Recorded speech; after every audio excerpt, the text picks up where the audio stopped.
Chuck Webster. Thank you very much for allowing me to come and talk about sustainability, social virtual reality, empathy, engagement, and e-leadership. I'm going to tell you what is VR, what is social VR. I'm going to tell you about an online meetup I've been holding for 2 years for 1 hour every other week called Health Systems Chat. Then I'm going to give you a little bit of technical information about why is VR so powerful. Then I'll get to empathy, engagement, and e-leadership and connect those back to the UN Sustainability Development Goals. We'll have a discussion, and later on, if you want to try on a VR headset and see what it's like, I'll be hanging around. Virtual reality is an artificial environment that is created with software and presented to the user in such a way that the user suspends belief and accepts it as a real environment. Suspends belief. You're reading a novel, you suspend belief. You watch a movie, you suspend belief. And during that period, you are transported someplace else.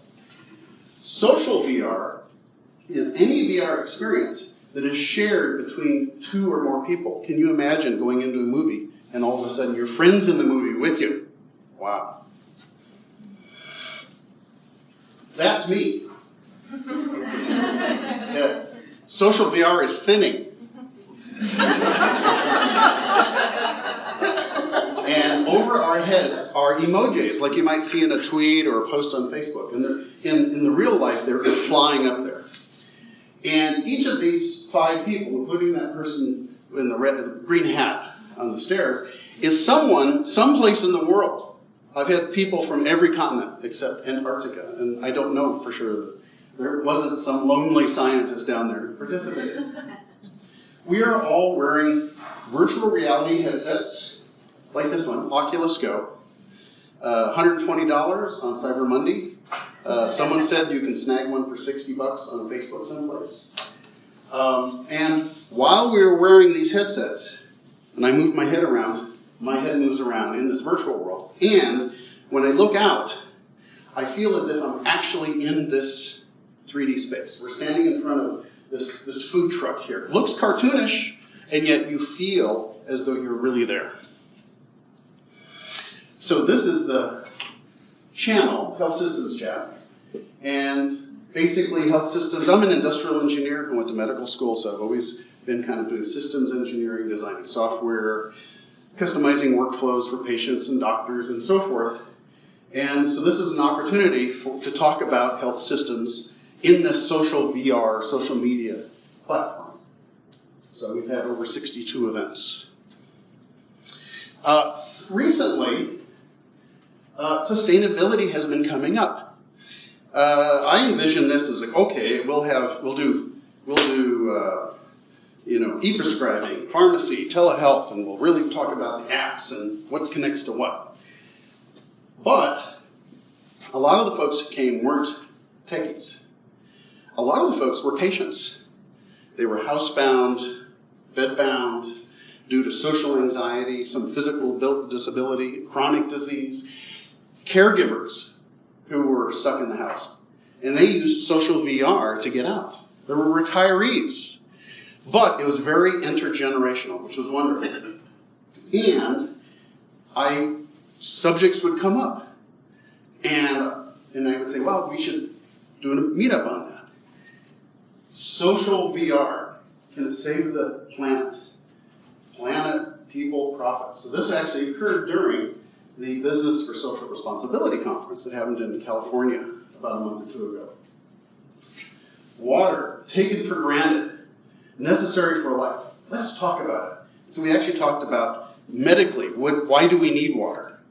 What are the issues of providing safe and accessible water? How is it possible that we can take for granted the fact that we turn on our faucet? Okay? And they were mocked. Okay? And so I go, oh, that's interesting. Okay, so we've got this sort of organic upwelling. So these are upcoming events. This is tomorrow. So we're having a climate change meetup at 1 p.m. You're welcome to attend. If you have a VR headset, great. If you've got a Windows machine, there's a free client you can download. And it's kind of like, if you've ever played like Sim City or Sim Life, it's a little bit like that. And look at this one. Celebrate potatoes. History, recipes, science, and farming. No small potatoes. Well, potatoes, food. Potatoes are an incredibly important foodstuff. Farming, agriculture, affects the environment. So it's kind of fun. We're actually going to be standing on a potato cutting board surrounded by giant potatoes. Health. I forget which number. Good health. Making the impossible possible. Assistive technology and virtual reality. Folks who in wheelchairs, paraplegics, quadriplegics, use VR to cope and escape. Over here at the end, we're even doing sustainability in the ocean, food, climate, and biodiversity, and we will actually be on a research vessel on the deck as we talk about that. If you're interested, that URL down there, bit.ly/health systems chat. Okay, there's information there, tell you what software to download. Prime of these days, you can probably order an Oculus Go and have it tomorrow morning.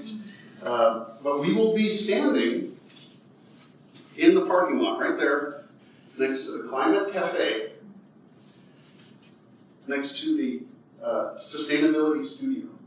So these placards, these are actual placards, like you might go to a conference, there's posters. These posters have basic definitions. They have recent research results, stuff torn from the headlines to inform the conversation. And those are the Andes. And they really, you're standing there, you're looking at them, you go, wow, those are the Andes. People say, wow, I can't believe I'm here.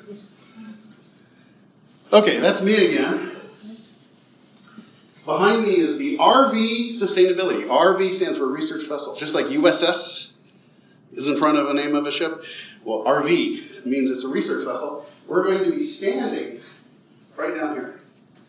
And those are my hands, which are the controllers, like this. And we gesture and we gesticulate and we talk to each other. And it feels as though we really are surrounded by the ocean. And then we jump off. And we fall down and we're amongst the coral. Because in the magic of VR, you can do anything. From a prosaic meeting room to standing on Mars next to the Curiosity rover. So, I don't want to talk about the technology, but psychologically, how is this possible, this compelling illusion? There's three things. Immersion. Immersion is when we replace all your senses of the physical world with this virtual world. We surround the user of the VR system with images, sound, and other stimuli, such as vibration, you can touch an object, to provide an engrossing total environment. If you replace all those senses with these virtual senses, your attention, your CPU, your attentional CPU is pegged at 100%. That's all you can pay attention to. Presence. If you take over all of these inputs, and this reminds you of Matrix, the movie. It should. If we do the immersion just right, you will perceive that you are physically present in that non-physical world. Rationally, intellectually, you will know that you're not, but emotionally, you know that you are. In fact, if someone comes up to you and throws a snowball in your face, you'll flinch and duck. If there's a plank that goes out over a canyon, you'll be frightened of walking out on it. And if two people or more are physically present in that world, you feel as physically present as if we three are like this. Now, we don't look like this. We're not photorealistic. We're cartoonish. But all of this is gesticulation, looking around, that's all there. And that's that little dance that happens when we converse. Then you get to freaky stuff. Embodiment. This is the perception that your virtual body is your physical body. That cartoon hand, that's my hand. Okay? And psychologists have had a field day with this. the opportunities to do things like, well, distract a child who is burned over 80% of their body, and their virtual body is not, and they're having a blast. If you take a bigot, and you put them in the body of a stigmatized individual, when they afterwards, psychologists have shown that their stereotypes have decreased and their bias has decreased and their empathy has increased. And they have used this for such as the World Bank. There's a 360 video, and you are now a little girl in some part of the world where you have to get up at 4 a.m. and walk for 2 hours to carry water for the day. And you can't have an education because of that. I mean, how could you possibly ever walk a mile in someone else's shoes without something like this? And then you're more likely to donate. Okay, that's kind of where now we get to the E's. Empathy. Well, we just talked about how you walk a mile in someone's shoes, you have empathy. If you are physically present with someone, you have empathy. Okay? So I'll tell you, when I first got my Oculus Go, there was a conference. It was a patient conference. It was online. It was 9 hours long. And it was patients telling stories of obstacles that they had overcome in inspirational ways. And so I said, okay, I'm going to do 9 hours. And I talked to the organizers, so they knew about this. And they mentioned us and we mentioned them.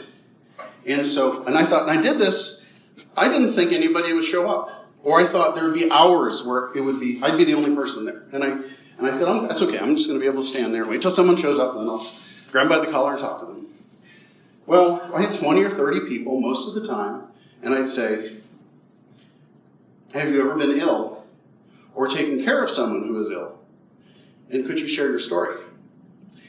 And it was like I pushed a magic button and the dam burst. It was amazing. I heard things, I was gobsmacked, and when I couldn't think of what to say, someone else would say just the right thing. It was amazing. And so, once in a while, we got down to one other person. And we'd run out of things to say. You'd explore all of the common stuff, and then you're standing there, and I'd say, look, you don't have to stay. I really appreciate it. And they say, no. I'm going to stay here until someone else shows up. Half hour goes by, we're not saying anything. We're standing next to each other. I appreciate their company. They understand I appreciate. We're not saying a word. And it's perfectly comfortable. Try that in any other form of traditional social media, tweets or posts or whatever. And then they said, look, over there. And there was someone. It's weird, they pop into existence. Poof, like this. And then there were 3 more. And then we're having this great conversation. And I looked around, and that original person, they quietly excused themselves. I go, wow, there's something, this is more like real life than it is like social media. Now we have, well, let me just get the definitions. Empathy, understanding and sharing the feelings of another. You understood the little girl from their point of view in the World Bank example. You had an emotional connection with someone you were physically present with. Engagement. When you take over all those senses, you cannot help but being engaged. And in fact, you cannot help but being emotionally engaged. Okay? In fact, I did that 9 hours as an experiment. I said someday, in fact, there's already people doing this, by the way, it's scary. People will put on their VR headset in the morning, they'll work for 9 hours, and then they'll take it off. So I'm going to wear my virtual reality headset for 9 hours during this event. The 9 hours went by, and I took off the headset, and I realized that I hadn't eaten or had a restroom break.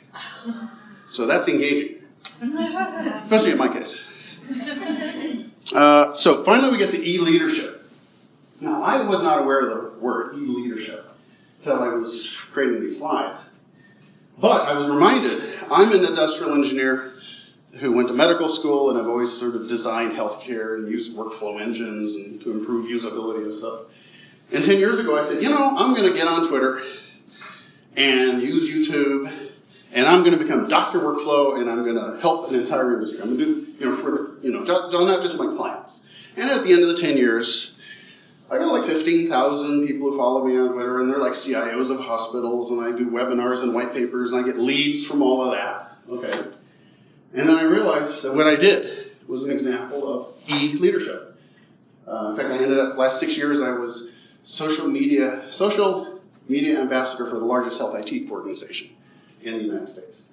It's an example of social influence process mediated by technology to provide a change in attitudes, feelings, thinking, behavior, and performance with individuals, groups, organizations to direct them toward achieving a specific goal. Wow, changing attitudes and feelings. Remember the example I gave about empathy for the stigmatized? Mediated by technology, okay. Twitter, social media, social VR. Specific goal, in that case, workflow. Okay, well, so I've been thinking about what is the potential relationship between social virtual reality and sustainability, because I can see it coming on, okay? And and we have a group of regulars and newbies, and I'm kind of driven by what they're interested in, and that's what they're interested in. Okay, great. And everything has something to do with health, and health is affected by everything, whether it's the transportation system or the educational system. And when I said health systems, I was thinking of subsystems, but there's also super systems. Healthcare and health are part of other systems, particularly the big environmental global system. Effective action in the world, another E, getting done what we want to get done, depends on three fundamental things. A coherent shared vision of what we want to accomplish. An accurate understanding of the current conditions for taking action. And consistent with that understanding, a practical approach to pursuing our goals. Okay, well, one of the best ways of getting a shared vision, coherent vision, is to get people together in a room, have them share their individual visions, find out what's in common, and then have them kind of create a shared vision. Obviously, you can do that in the real world, but sometimes it's more convenient to do it in the virtual reality world. Because we have people from England and Russia and Japan and Australia and New Zealand, and we would never ever get together in the real world, but we frequently get together in social VR. An accurate understanding of the current conditions for taking action. Remember when I pointed at the sustainability studio and I said all those placards had information. They had definitions, glossaries, recent headlines, results that I did research that were relevant.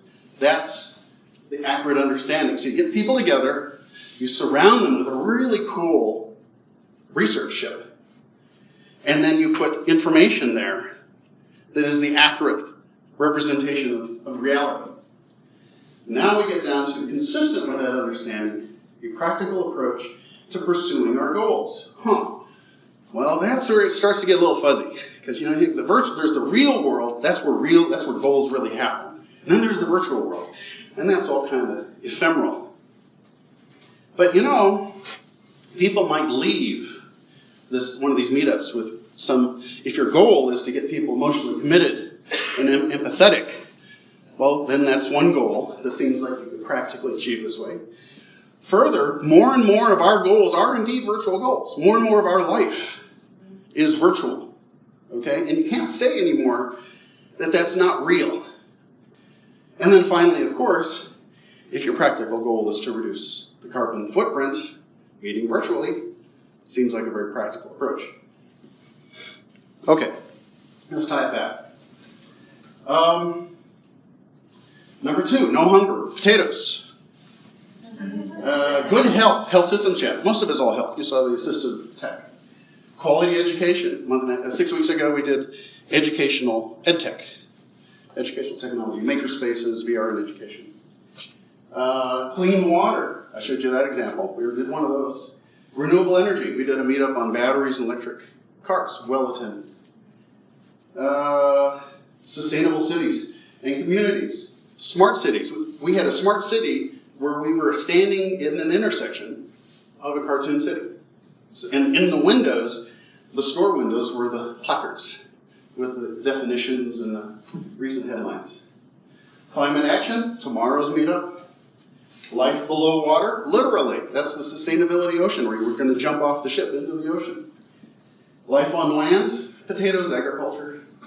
So I've really found this to be a really good way to organize a bunch of what appear to be unrelated topics that seem to be welling up in terms of what was mentioned and what people wanted to attend. And they were consistent with Health Systems Chat because they're sort of the super systems within which health and healthcare take place. Now, one of the great things about 3D is you can take something that's 2D, like a PowerPoint, where people are going to sit there and watch, like this one, like right now. And you can turn those into 3D things, like these blocks. I just threw these blocks on top of this meeting table. Okay? What a great thing to stand around to spark conversation. I love the color and so forth. And see my hands like this? When I took the picture, I didn't say, I'm going to take a picture of my hands. I said, what I said, I mentally said was, voila. And when I said voila, my hands went out like that. Embodiment. And now this space that you see is actually, looks smaller than it really is. Behind me is a large event space. And it can hold 60 people. So all of us, next year with our $100 Oculus Go, could, wherever we are in the world, be together, achieving coherent visions and so forth. This is tomorrow. We are going to be in the parking lot, floating over Santiago, Chile. That is the Andes Mountains, foothills. You see those white things? That's the placards that contain the information from reality to constrain the vision. Up and to the right, there's actually 75 of those. And this one says, preparing for the coal phase out. So those are goals, okay? And you're welcome to attend. This right down, these are the controls. I won't do the tutorial here, but they're basically things you can click on. This is your mouse. This is a 3D mouse. And you point at things and click on them. And I think we are now to questions. And later on, you're welcome to put on a headset and you can visit Santiago, Chile. Super, thank you, Chuck. Who has a question? Yes, go ahead, Susan. Hi, all that is really exciting. I'm just wondering if you can talk a little bit about how you set up for the event. Like, what kind of work do you have to do for each special? Sure. The question was, what do you have to do mechanically, technically to set up these events? There are probably 20 social VR platforms out there. Some of them tend to be more like business meeting type things. Some of them are more social media things. I use something called AltSpace VR, and it's very easy to, they have templates, and they have like 30 or 40, I create my worlds from scratch, okay? But I didn't start doing that 2 years ago. You choose whatever template. Their template might be an auditorium, it might be a street, it might be a basketball court, and they actually have interactables. You can shoot, there's things that you can interact with. You can shoot baskets. And you basically say, I want to do an event, this is my title, here's my description, this is my template for the 3D space, and you can set a date and time, and then over the next few weeks, people will notice it, because the people in the world will look and see if whatever there's interesting to them, and you can also tweet out links or post links, and sometimes people come in that way. Someone over here. Yes, go ahead. I was curious if in conversations throughout your time, whether virtual or on Twitter or whatever, what conversations were being had about waste within the hospital industry? Because there's a parallel between the waste in the hospital to the waste that we see on the aircraft. Yep. No, what the question is what do I see regarding sort of healthcare sustainability? Well, first of all, the healthcare in the United States is right up there with aviation in terms of footprint and carbon. But it also is a tremendous generator of single-use plastics, toxic chemicals that were used to treat folks, And that's a big issue. It's oncoming. I would say that everybody thinks their industry is maybe behind the other industries, but healthcare does seem to me to be behind that particular curve, which is ironic because you would think that healthcare industry, since it's about health, and that's built into almost every one of the SDGs, that we ought to be uppermost. Now there are consulting outfits. There's one book out. It's actually happening more internationally than the United States. It's coming. Yeah. All right, everyone. If you have questions for Chuck, email it to me. I will get it to you.